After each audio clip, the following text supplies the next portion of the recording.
Boy.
Nice.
No.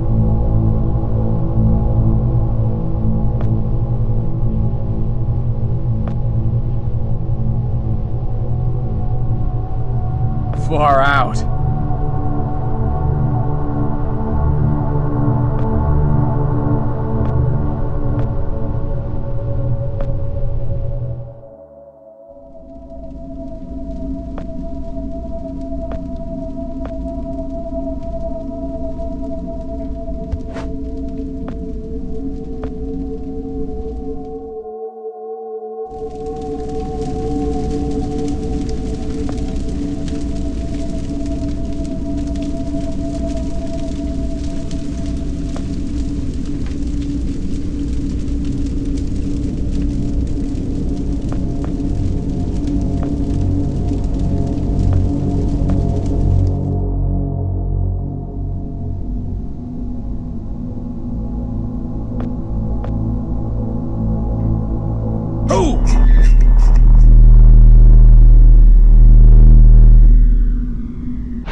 Far out.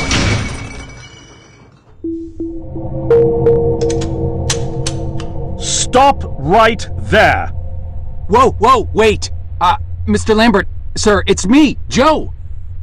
I don't know you. What are you doing in my house? You sent me here, remember?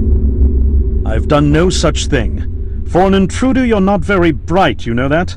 For all the commotion you caused getting in here, you might as well have brought a bulldozer. Now, you have exactly 5 seconds to explain what you're doing here, or so help me God, I'm pulling this trigger and sending you on your way. 5. I was sent here! 4. By you! 3. You told me to find you, to warn you about the end of the world. 2. You were old, with white hair, and you got shot. Oh, God, please don't shoot me, Mr. Lambert. This, you gave me this. It's an chrono. It's a time machine. I gave you that? Yes! I've never seen anything like it, but on the back, that's my family's signet. I made this.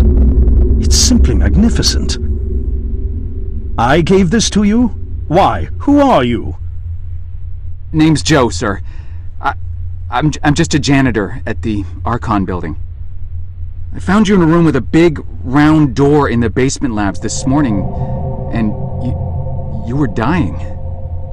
You said you'd come from 40 years in the future to stop the end of the world. I guess I was the only one around, so you gave me this and told me to find you and tell you all this, and I've been there.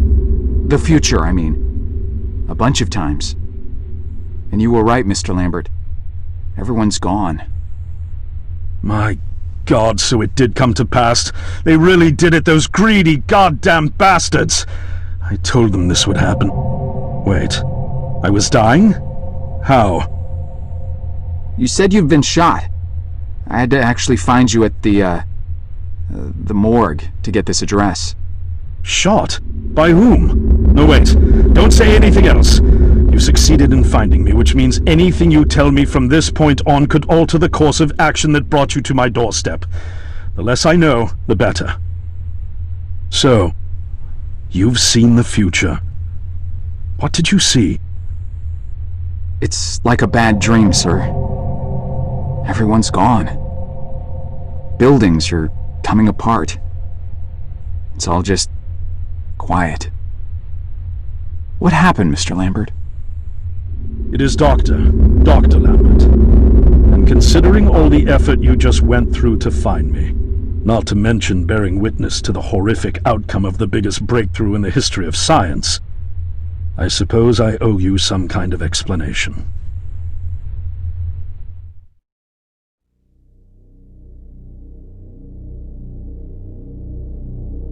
I was 24 when I got hired by Archon, or Athena as it was called back then. Athena was one of the many weapons R&D companies formed during the Second World War.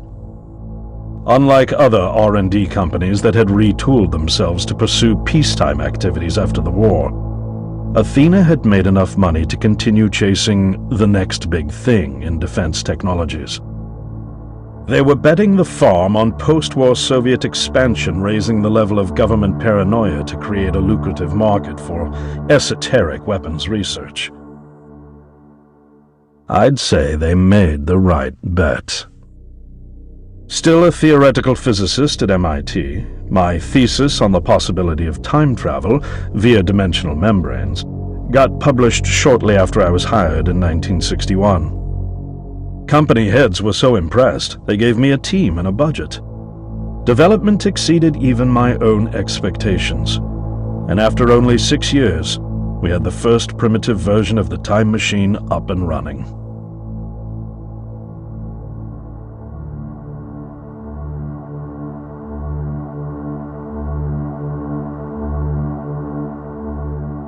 Our first successful trials involved sending simple objects into the future with a timed return.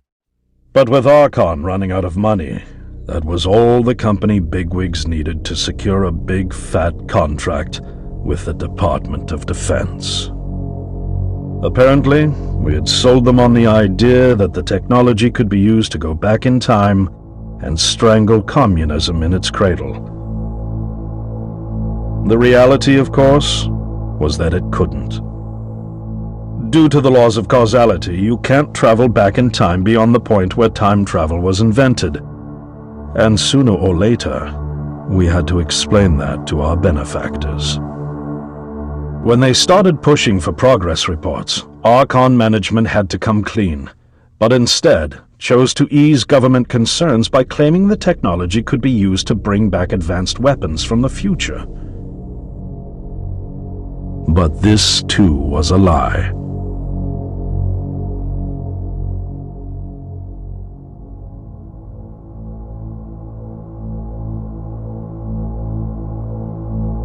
At this point, we'd already had our first of many human trials, and we knew there would be no weapons. In fact, our results were as terrifying as they were baffling. Time pilots returned frenzied and confused, raving about empty streets and human remains. At first, we assumed the city had suffered a Soviet attack in the near future and had been evacuated as a result. But as we pushed on further, the terrible reality became clear. Time pilots started returning fatally ill, dying within a day or two from painful convulsions. Some never returned. We lost several pilots, machine prototypes, and other equipment. When the first contamination erupted in the lab, we were completely unprepared, losing 3 lab technicians to what we later identified as an incredibly aggressive airborne virus.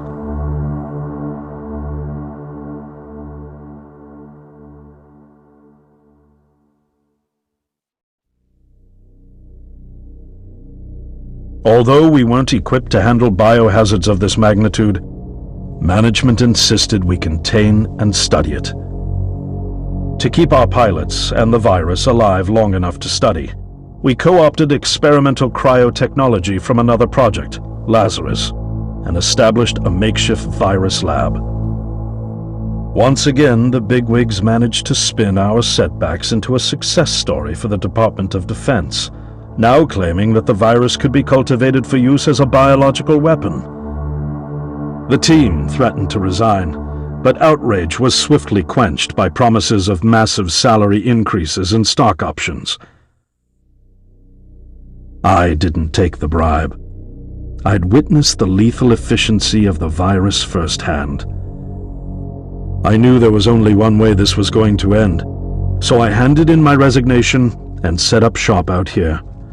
For over a year I've been working to recreate the technology to bring me back in time and prevent mankind's extinction from ever happening.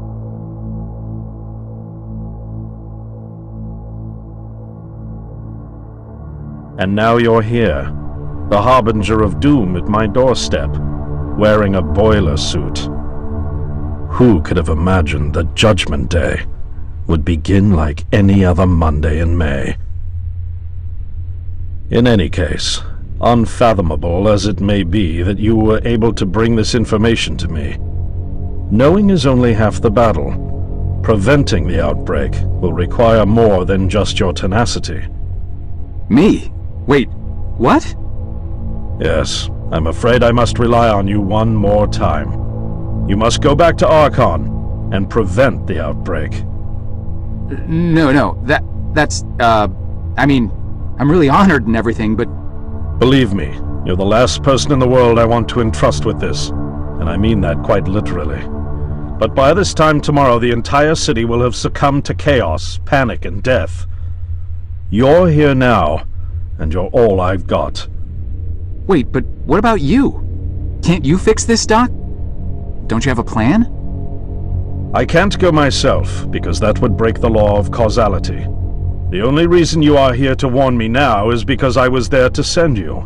And the only reason I was there to send you is because I was able to bring my work to fruition here. But... We've no time to waste. It's the only way. You told me you found me this morning, correct? Yes, but... That means I failed to stop it, and the outbreak has already begun. The time pilot for today's trial must have brought the virus back from the future, which then somehow got out of the containment chamber and spread. That pilot is Patient Zero.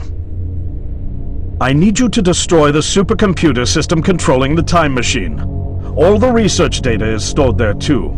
You must destroy it before the time machine departs.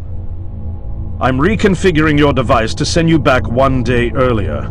This should allow you ample time to return to Archon and get inside. On the other shore from here, about 500 yards down the road, is a rest stop. You'll find a van there, fueled and ready to go.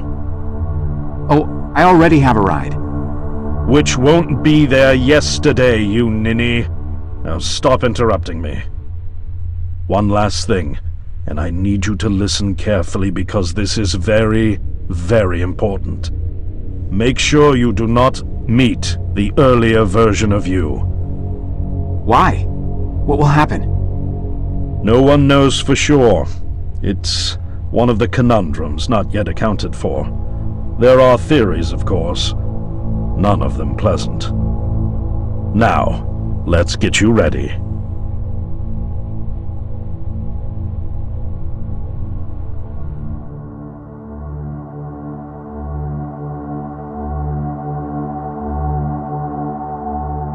How did I get myself into this? I nearly got killed trying to reach Dr. Lambert thinking he had a plan. And it turns out it's me. I'm the plan. At least I don't have to walk back. This van's not as cool as the ambulance, but it has its charm. And it sure was nice of him to pack me lunch. I wish he'd packed me a can opener for the beans, though. And some gas for the Bunsen burner. But I'm sure I'll think of something. I've got several hours of driving ahead of me after all. It'll be almost morning before I get to Archon. I just hope I have enough time.